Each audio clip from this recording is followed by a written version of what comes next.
Hey everybody, it's me, Jill, and welcome to Jill Informed. This is the recap of The Real Housewives of New Jersey, Season 13, Episode 19, The Reunion, Part 3. Well, we have finally reached the dramatic conclusion of the Season 13 reunions. And, parts are funny, parts are sad, parts of it are unbelievable. We are running the gamut of emotions here, guys. And I feel like I need to just, shut up and get started. All right, we have been joined by the men, and before the show officially starts, there's a little back and forth banter. Andy asks Bill, "Do you think I should do Botox?" And Bill said, well, only if you want to. And Andy goes, "That's what you always say." Teresa, "I think you should." "Louie does it." Well, that's a ringing endorsement. If ever I heard one, who wouldn't want to look just like Louie? She's like, "Babe, you were doing it before me, right? Right, babe?" Louie goes, "Twice." Okay, now the show is beginning, and Andy begins by, just saying hello to each of the men.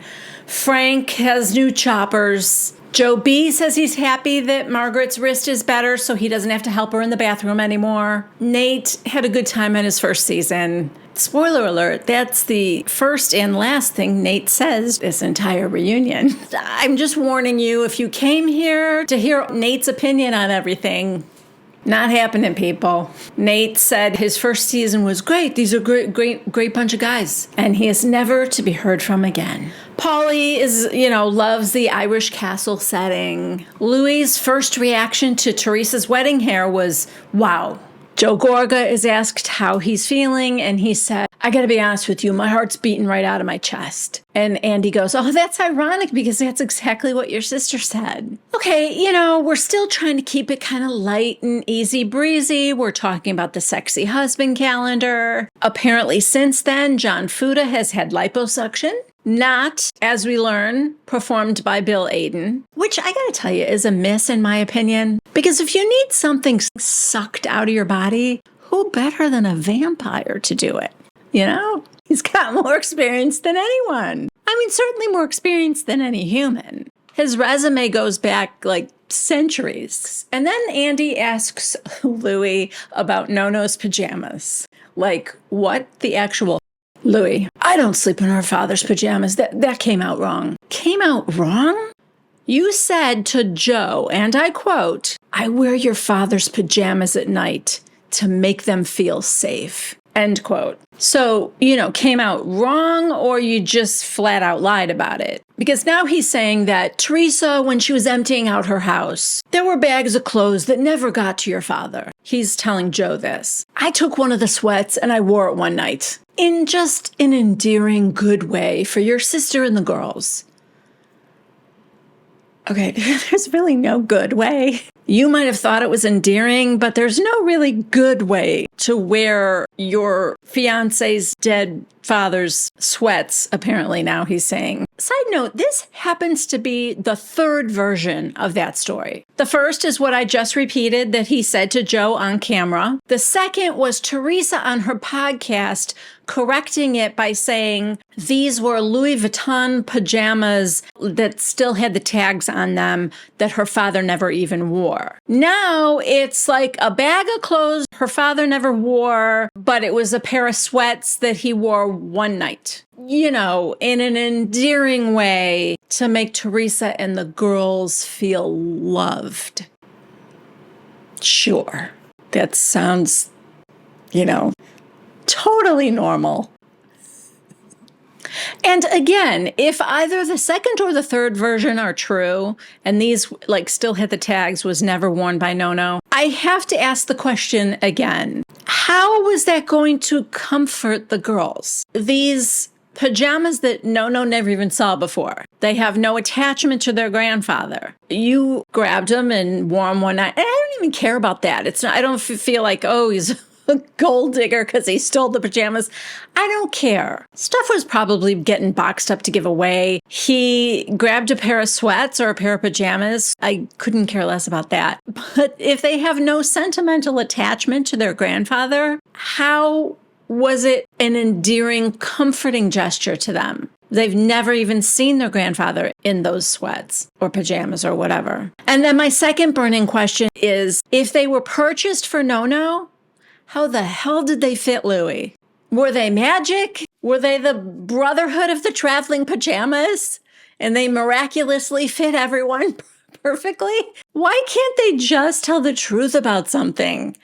Why are there always like several versions of a story? Anyway, Louie says, I know it sounded creepy. I'm wearing your dead father's pajamas. And excuse me for saying that, but that's not what happened. Yeah, sorry, you're not going to get out of this being creepy, no matter what version of the story you're telling. Creepy is the one thing I think we can all agree on. And it runs through every iteration of the story you want to tell. Then Louie tells Joe that, he really tried. He wanted to be brother-in-laws. He wanted a relationship because he knew that's what Teresa wanted. And Joe goes, Louie, I want to believe you, but every time I do, you screw me. He's like, I don't want anything from you. I wanted family. I wanted a brother-in-law. And I wanted my sister. When she came home from prison, she was the best after that. She was humble. We talked every day. I loved that. Didn't I call you every day?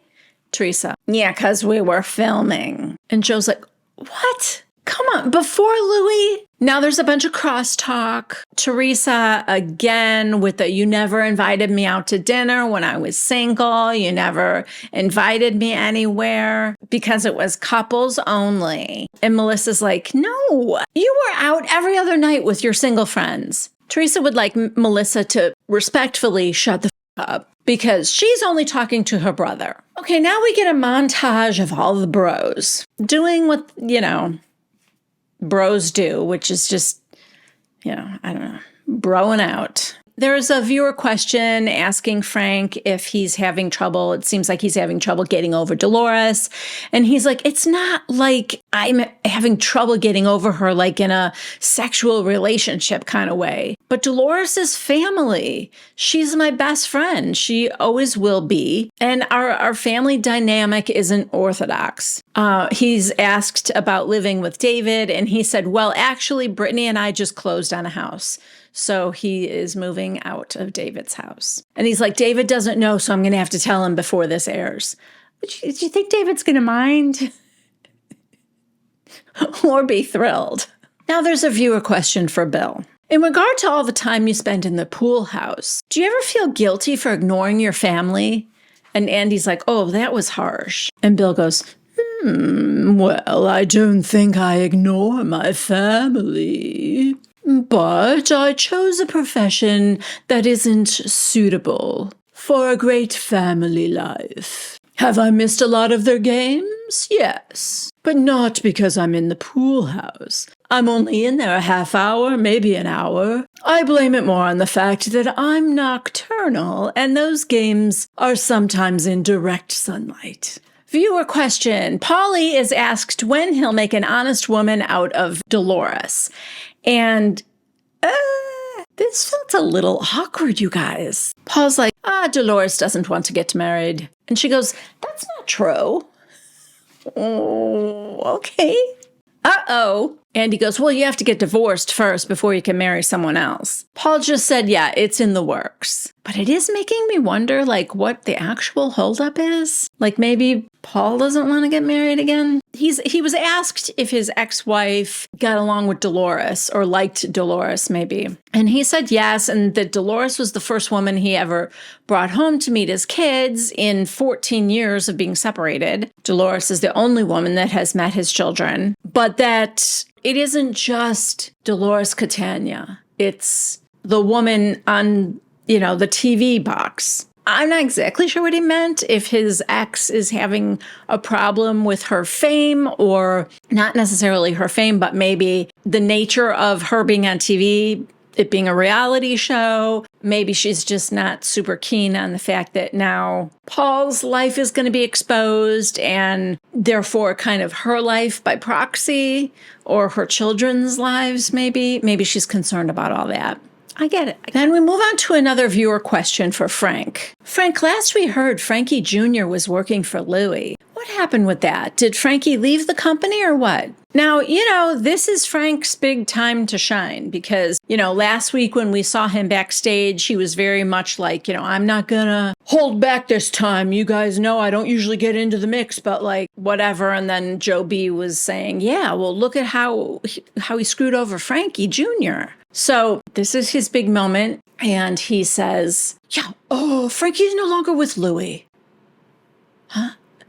That's it. This is your big moment, Frank. So Joe Gorga prods him. What happened? We of course know that Joe Gorga is just like baiting him because we all saw that clip last week of, I don't know when it was. It looked like they were on a construction site. They had like hard hats and vests on, and they were discussing how Louie's company folded, but he never told Frankie Jr. And then Frankie Jr. had been repeatedly calling Louie and never getting a response. Louie basically ghosted Frankie Jr. Didn't tell him he doesn't have a job anymore, nothing. So, of course, now Joe is baiting Frank to tell the damn story already. But Dolores jumps in. Frankie got another job, and that's it. Joe Gorga, that's not what I heard. Louie? And Louie goes, why don't you tell us what happened? So Melissa turns and she whispers to Joe, let Frank tell the story. Like, you don't need to be getting in the middle of this. And Frank whispers that they have to bring it up first. I kind of think it got brought up, Frank. But before he says a word, Dolores shuts it down. Like, just shuts it down. I don't want this. I don't want Frankie talked about at all in this cesspit of anything.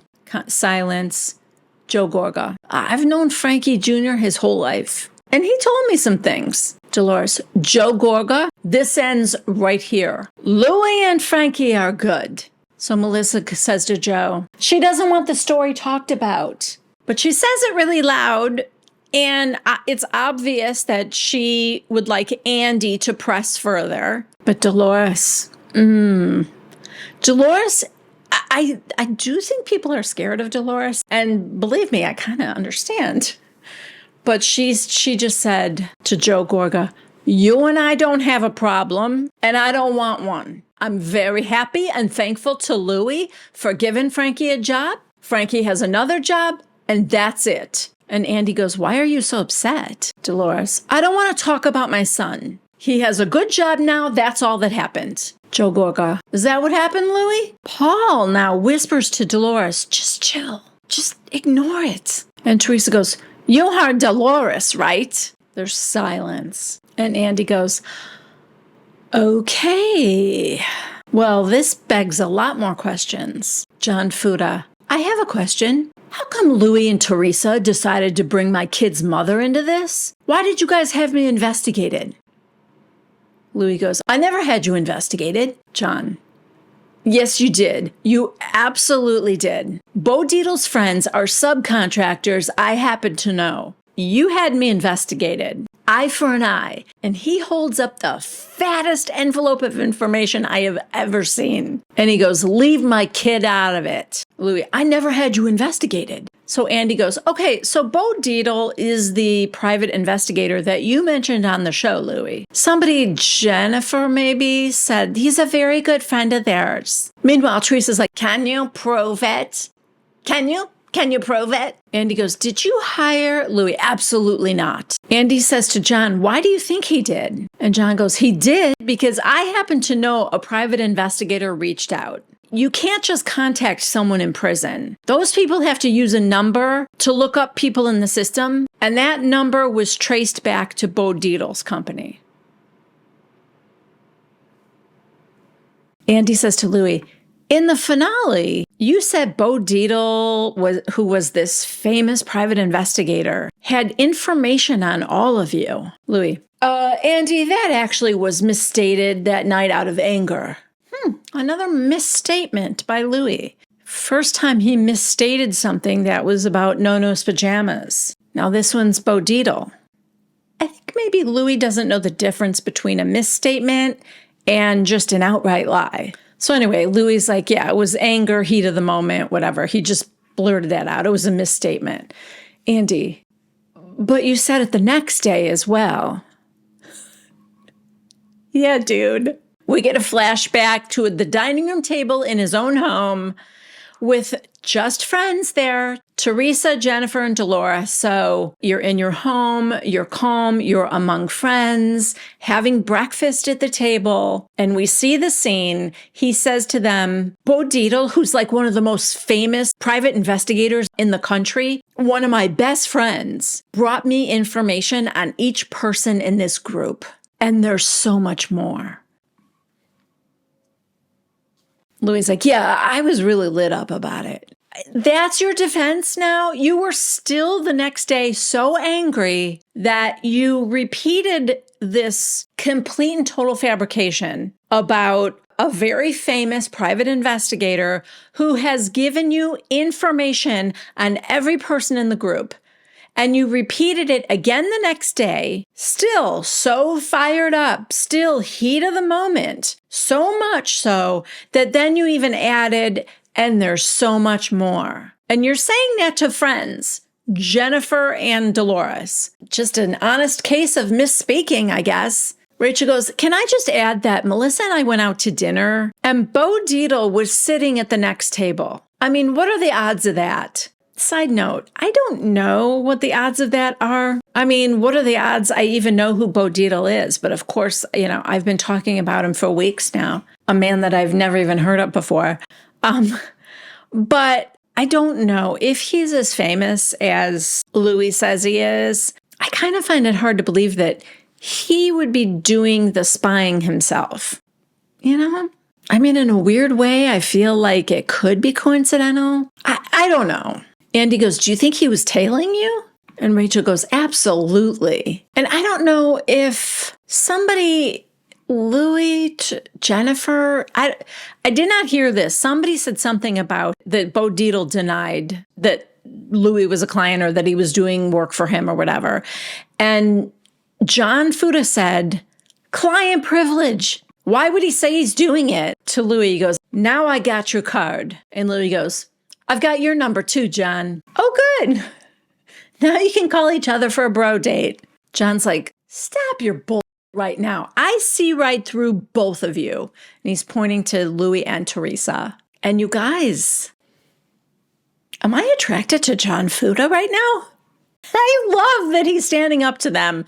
Unlike Frank, who was so fired up in dressing room number 2, but clammed up on stage. So Teresa's just like, prove it. Prove it. I go by proof. Melissa says to Louie, can I just clarify something? So you're saying you did not hire a private investigator. You did not hire one. And Louie said, no, I did not. I was angry. Andy, so you made it up? No, Andy, he misspoke.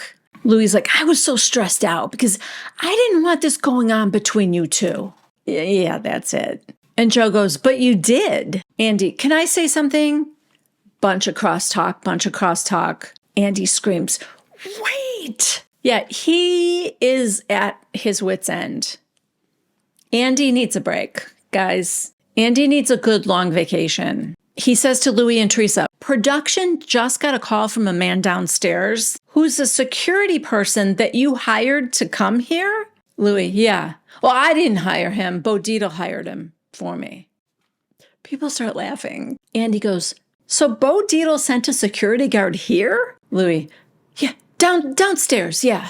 Because we had death threats last week, Andy. Andy's trying to figure this out, and Louie says that Bo Dietl had been working on a case for Louie of someone that has been harassing him. And Louie goes, and the name of someone in this room keeps coming up. Teresa, yeah, somebody here's been talking to him. And Melissa goes, who? Teresa, Margaret, it's Margaret. You're speaking to the person that's harassing us, right, babe? We have an affidavit from that woman, right? And Louie goes, we have a lot more than that. And Andy goes, what does that mean? Jennifer, thank you, Jennifer, for answering this question. I guess we haven't heard from her in a while. Feeding false information, Andy. Things about Louie being abusive. And Melissa goes, no, his exes are saying that he was abusive, not Margaret. Well, Well, I do think that Margaret kind of implied that last week when she told Teresa that he's gaslighting you, he's manipulating you. I mean, not physically abusive, but that's abuse. And Louie goes, are you saying that's not going on, Margaret? Margaret, no. Louie, let's play. Oh, you scumbag. Margaret goes, I don't even know what you're talking about. Louie, do you want me to expose how you're paying off the bloggers? Is that what you want me to do? And Margaret goes, yeah, please expose it. Because you're under criminal investigation. Louie, you're lying, Margaret. Margaret, am I? Wait, you guys, am I attracted to Margaret? I think I might be. She goes, you called my child at his place of business. Louie, I did not call your child. Side note, has Frank gone into a trance? He's been staring off in the distance ever since he wimped out on the question about Frankie Jr. working for Louie. I think he's just had to go into his little happy place there. So Margaret goes, you did. The police have the records. She pulls out her sheet again and hands it to Andy, who shows it to Louie, and which is kind of pointless because Teresa already verified that's Louie's cell phone number. So he just said, yeah, that's my number, and denies it just the way Teresa did. Well, not exactly the way. I mean, nobody talked about spoofing, but he just said he never called. Yep, that's my number, but I never called him. Oh, you guys, Frank just woke up. Frank goes, Louie, did you or did you not hire Bo Dietl to do a slander campaign against me and Joe Gorga? Gee, I wonder how he's going to answer that. I mean, he already said I didn't hire a PI. So anyway, he says, absolutely not. Margaret's like, and me. And Frank's like, yeah, and Margaret. Louie goes, why would I do that to you, Frank? What is there to investigate about Frank Catania? Oh, and I love the way Frank answered this because he was totally honest. He goes, well, there's a lot to investigate about Frank Catania, but everybody knows already. And Louie goes, but nothing that would benefit me in my life. Louie, the way you talk definitely makes it sound like, well, you do have a reason to investigate Margaret and Joe Gorga. Maybe not Frank, but the other two, there is a way that you could consider that would be beneficial in your life to have dirt on them, if only to try and somehow water down the dirt they have on you. So Andy goes, has there been a smear campaign? And guys, we are 27 minutes into the show and we are hearing from Danielle for the first time. Yeah, what's a smear campaign? So, Melissa, I think, described it to her. And Margaret looks at Louie and she says something to the effect of, you're trying to intimidate us. Louie, excuse me? I'm trying to intimidate you? And Margaret goes, that's what you do. You have a tattoo of fucking warrior on your chest. Side note, had to look that up. I looked it up and I still don't really know. I mean, admittedly, I got a little bored. So I just sort of stopped investigating. Let me put it this way. Bo Dietl would never put me on the payroll because I get tired easily. So she's like, you've got a tattoo of warrior on your chest. Louie, you're damn right I do. Margaret, and you associate yourself with him. Louie, yes. Be careful. Cool story, bro. But after he tells Margaret to be careful, the whole room gets quiet. Joe B's like, did you just threaten my wife? And Joe Gorga's like, how's Rue La La? Do you own it? God only knows what Rue La La is. I actually think I saw something like a TikTok or like Reels or something, a little video that Louie did about Rue La La and his last name being Ruelas and it being Fate or something. I don't know if he bought it. I don't know. Whatever it is, Joe Gorga, do you own it? And Louie goes, no. How's your building? You get $1 million in fines last week? I'll buy it from you. And now Joe's laughing like $1 million in fines. Although, they're all shady. So I'm sure he owes something in fines. And Joe just goes, these girls, they talk. We know everything. Louie, I know everything. Great. Viewer question. Joe, on the show, you made it sound like Louie ghosted you with that pizza business. Is that what happened? Joe, 1,000%. Teresa, babe, could you say what happened? Because it was between you two.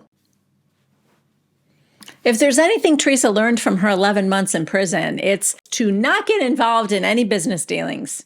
Don't sign any papers. Don't acknowledge anything. Take no responsibility for anything. So Louie says, Joe came to me with this idea about a pizza oven. He wanted to knock off some guy in town. Okay, well, that's a dig. I don't know if that's true or not, but whatever. He added that to make Joe look bad. And he said, this is good for my sister. I met with your nephew. He's talking directly to Joe Gorga again. 20 minutes through lunch, I gave the guy $110,000 to prepay for 2,200 ovens. So I called Joe and I'm like, do you want to take like 5-10%? Because everything was for your sister.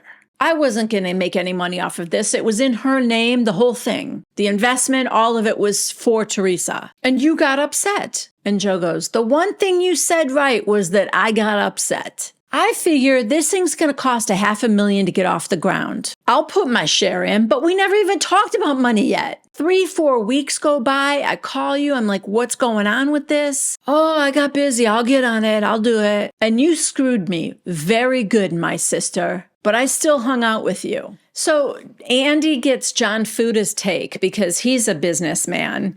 And John Fuda just said, well, you know, if it was Joe's idea, there should have been a document in place right away. An agreement that both parties signed. Yeah, of course. And Teresa goes, thank you. That's what I was saying.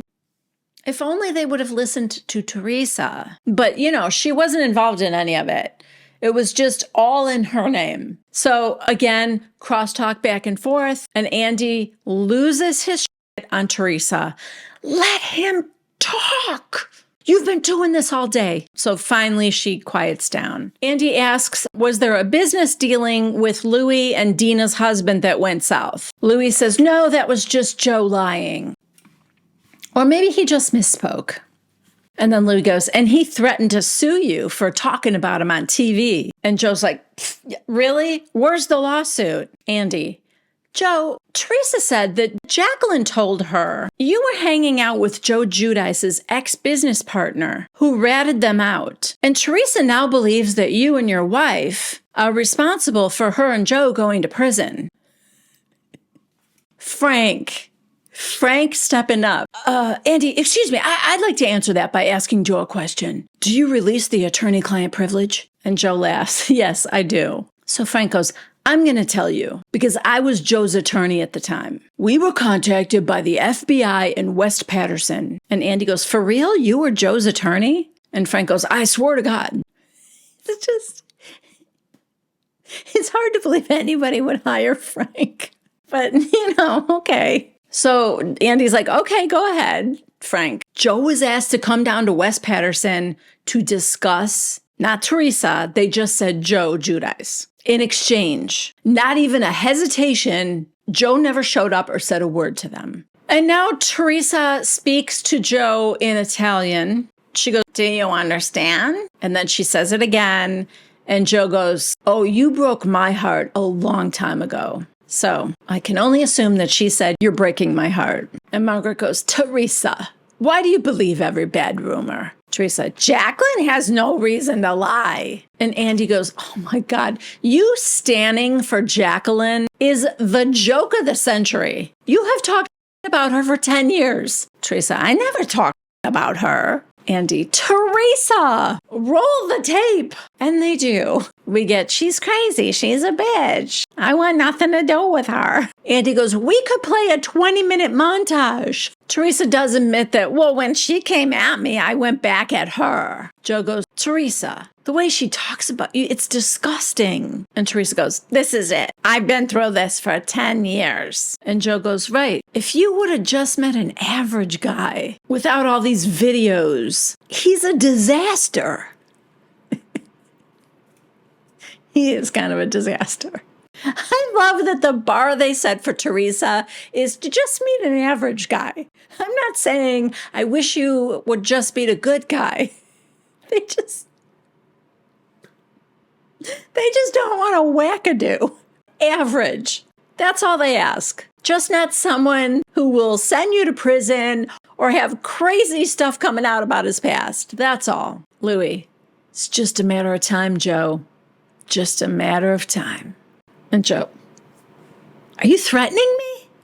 Yeah, he's been threatening people all day. Joe, are you new here? Did you hear what he said to Margaret? Now Teresa is on her feet. Joey, you had to bring up the video. You have something in your past. I don't think you want that brought up. And Joe's like, I don't care. Bring it up. She doesn't, but I really wish she would have. And I'm also wondering why she didn't bring it up. Does she really not have something? He said, go ahead and mention it.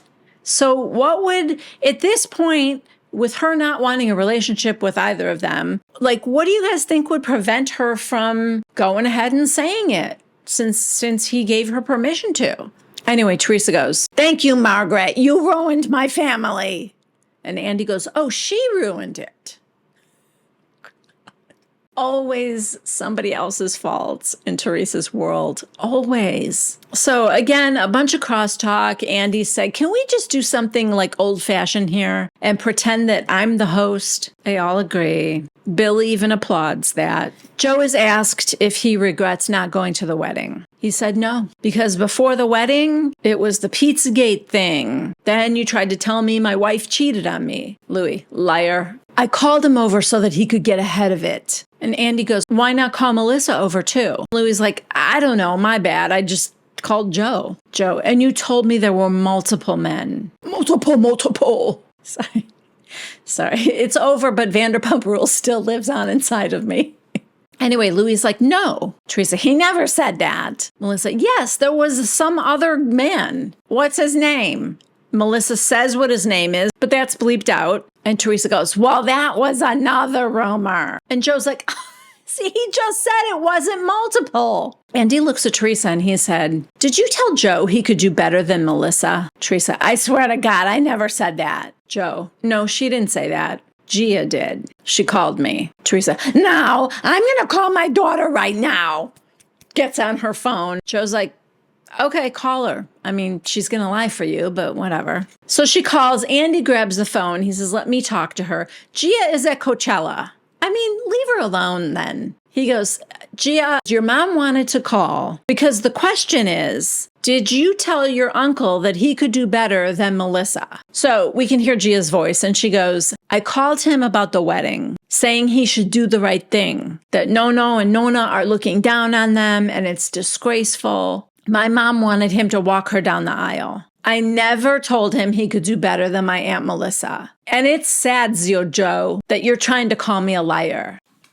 I mean, I hope he's not lying about that. Listen, I hope she didn't say it, but I really hope Joe's not lying about it. Because, that's like an ugly thing to make up. And from the way Melissa was just, I watch body language a lot, and you know, Melissa more than once, she was being talked over, but I played it back more than once. She's like, why would he would not say that if it wasn't true. And I tend to believe that, but also Gia sounded pretty convincing. I don't know. It's tricky to me when somebody just sounds very normal and rational. And that was Gia on this phone call. She was just very matter of fact about everything. She didn't get crazy and screaming and upset. She just like stated the facts, it seemed like to me.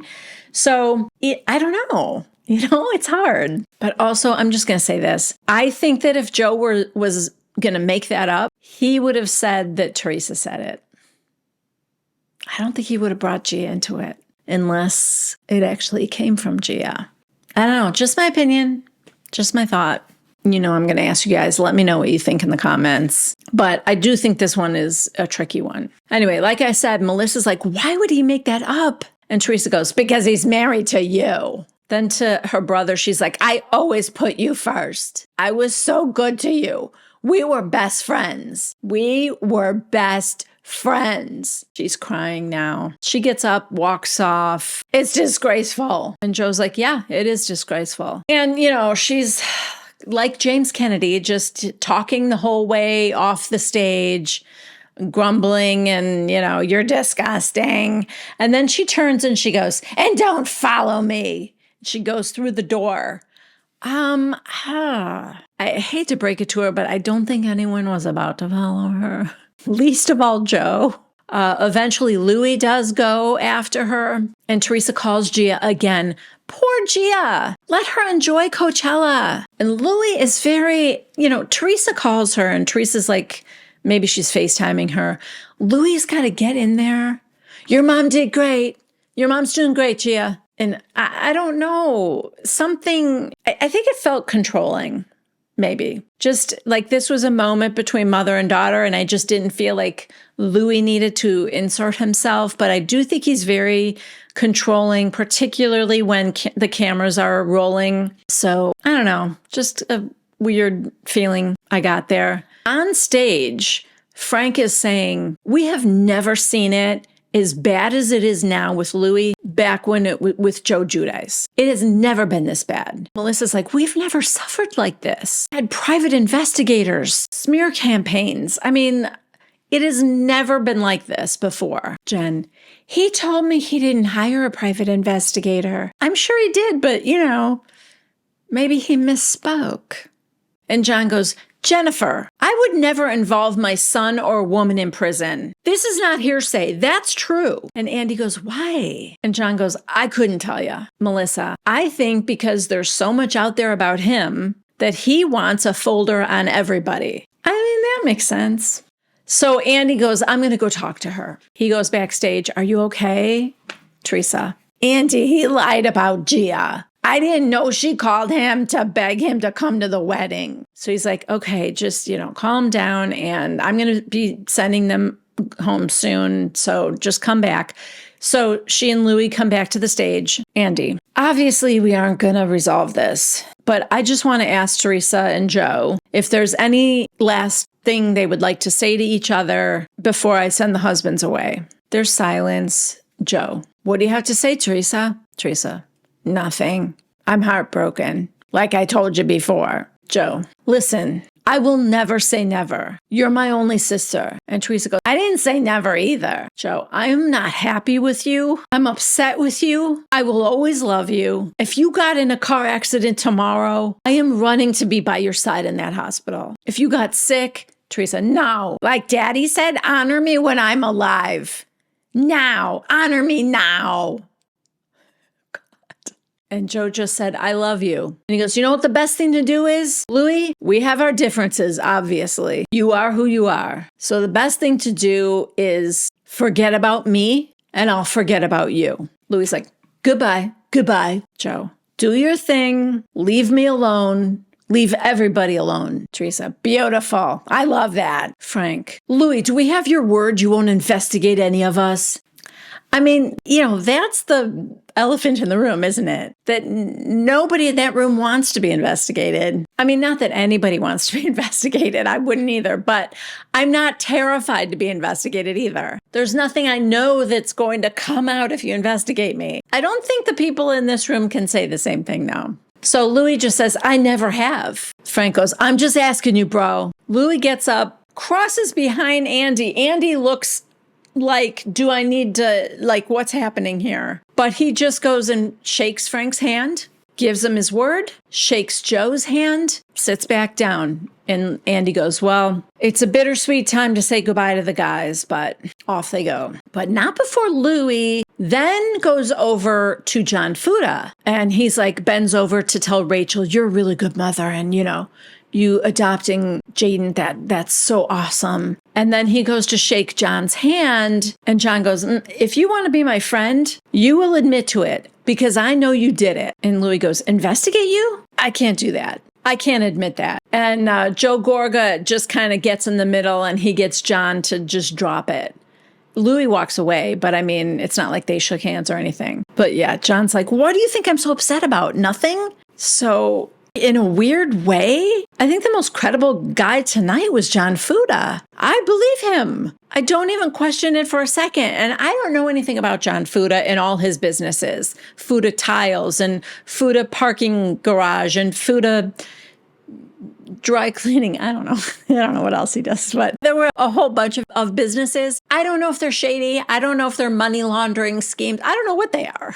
Maybe they're just all legitimate. But all I'm saying is, he came off as the most credible person tonight. And I believe him when he says that someone investigated him and that it pointed back to Bo Dietl's company. Okay, so now it's just the ladies and we have the final moments. Dolores is like, yeah, nothing got resolved and it is time for them to go their separate ways because it's too toxic. Danielle is asked if watching Teresa and her brother did anything for her since she's going to see her brother the next day for the first time. And she's just like afraid to, she goes, I don't even know if I want to say hi. She's afraid because of how things ended with Joe and Teresa. It feels pretty permanent. Jennifer is asked if she thinks that she can move forward with Margaret. And Jennifer's like, I mean, listen, Andy, I'm exhausted. At the end of the day, this show is about us being friends. I feel like the Ireland trip was so great because we were all having so much fun. And you're right, Margaret, when you say that if we can't forget, then we can't really forgive. And Margaret's like, yeah, I believe that. She is asked if she can move forward with Jennifer.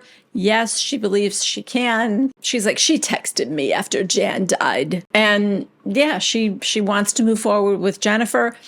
As far as Danielle, Margaret said, I have zero negative feelings toward Danielle. And Danielle said the same. So they're moving forward in a positive way. Rachel and Danielle, we know, have already made a truce. Rachel says she enjoyed the time they did spend together. They had fun. And she's happy to move forward with Danielle. Danielle fully agrees. Okay, so Margaret and Jen are good. Margaret and Danielle are good. Danielle and Rachel are good. Everybody's good with Dolores. And all that's left is Teresa and Melissa. Andy says, this year you were more open about your real feelings toward each other, but somehow you managed to coexist. Teresa, I did it because I was getting married and I just wanted to keep the peace. I tried everything. I bent over backwards for her, but she kept denying me. I'm not sure I can think of even one time where Teresa bent over backwards for Melissa, but I might have missed it somehow. Andy said, you said at the beginning of the reunion, you wanted peace and to close the door. Is that where you are right now? Teresa, yes. Andy, Melissa, what about you? Melissa, I definitely feel the hate. And I could never please her from day one. I do love you, no matter what you think. I worry about you. And I'll go with the flow with whatever the family wants to do. Yeah. We end with a toast from Dolores, and they have some Irish whiskey and pizza. And that is a wrap on season 13. Wow. Okay. I mean, it was rough. I honestly don't know where they go from here. There have been rumors about Melissa and Margaret being fired, but I mean, contracts aren't even out yet. So I really just feel like it's rumors that aren't substantiated yet. It also doesn't make total sense to me why you would get rid of both of them. I don't know. It's just, it's crazy and sad. I don't know what it's going to be like next year. Of course, I'm going to recap it because I have to find out. It's just like Vanderpump Rules. The only things I know for sure, you guys know, I keep saying I'm taking a little hiatus now. This is my last video. And I'm going to be working on my channel, making some changes. Things are going to look a little bit different. My thumbnails are going to look a little different. My homepage is going to look a little different, things like that. But in addition to that, I'm trying to rethink about how I can recap things. Some of you guys really like the long ones. I know, and I'm sorry, but that doesn't feel sustainable to me. I really wanted to keep it down to just one video a week because of that. If I do more shows, it has to be a way that I'm just doing like 10-minute videos. I have to figure out a way to like make them brief. Oh God, it's so funny. I've gotten a couple of comments now from people that aren't subscribers and are new to my channel who've kind of gone after me. Like, you do know a recap is supposed to be a summary and not as long as the whole show, right? Yes, I do. I'm trying, people. But, it's funny because there are so many podcasts. Like Watch What Crappens is one that I haven't seen it in a long time just because I've been busy, but that's one of my favorite podcasts. And that podcast is, an hour and a half long, discussing an hour-long show. So it happens because you're recapping what happened on the show, but then, I like to talk about my feelings.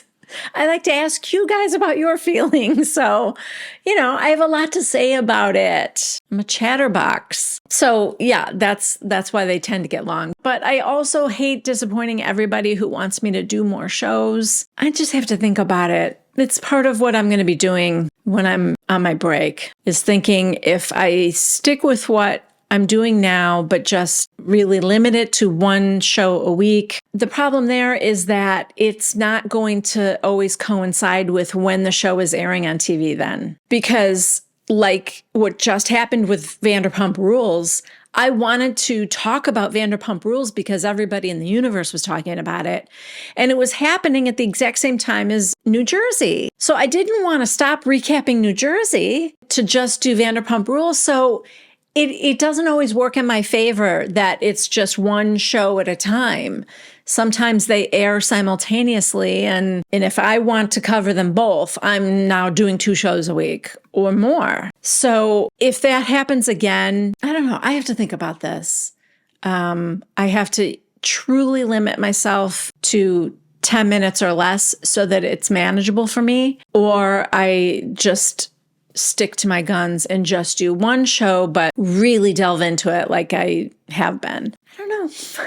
We'll see. I mean, you guys can let me know in the comments what you would rather I do. But already some of you guys are talking to me about Orange County, and that has already started. So I'm going to be taking at least 3 weeks off here because I do have some work I need to do. And also my daughter's coming to visit. So that's another week on top of it. So it might be 4 weeks. But I will then just be so far behind with Orange County. At the same time, I kind of want to recap Orange County too, because Tamara's back and I did watch the first one. I used to recap Orange County. I've done, a few of them, but I did miss last season altogether. So I didn't see when Heather came back. But right now I'm looking at the 6 ladies. The only one I don't know is, I think her name is Jen. She's a friend of Tamara, maybe? She's the only person I don't know. So it would be easy for me to kind of jump back in. You guys remember that Shane reached out to me, right? I should leave it. I'm going to try to leave it up here, the video where I talked about it. Yeah. Anyway, but I can't commit to covering it because I just don't know. I'm going to be so far behind. I hate when I have to try and catch up. Also, a couple of you asked if I'm going to do the new New York, which is starting in July. I'm not sure. If I'm being completely honest, I'm not super enthusiastic about it. Starting fresh with all new ladies, I can appreciate that we had to get like a younger demographic and stuff, but I know this is terrible to say, but part of what I loved about Ramona and Luann was just like how out of touch they were.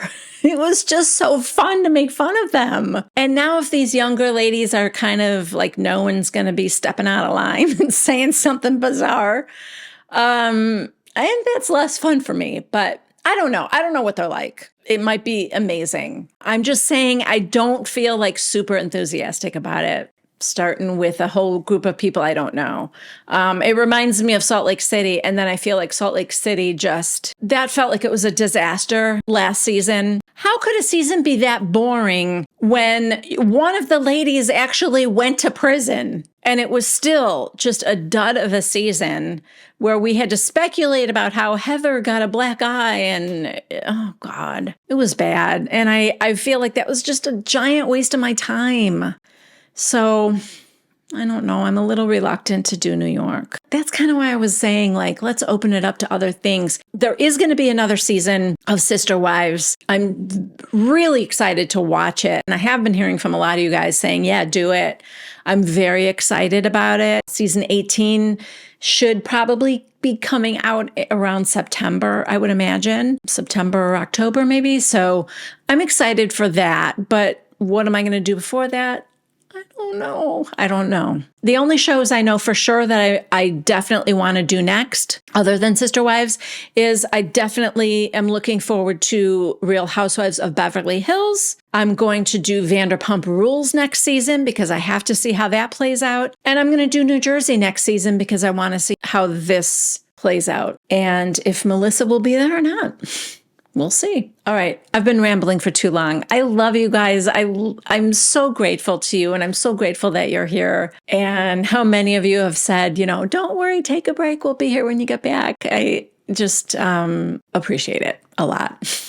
Enjoy your summer, guys. Enjoy your 4th of July. I will miss you. You guys are the most amazing, loyal group of viewers a girl could ever ask for. You are why I do this. Your feedback is why I do this and what keeps me doing it. Just thank you. Thank you, thank you, thank you.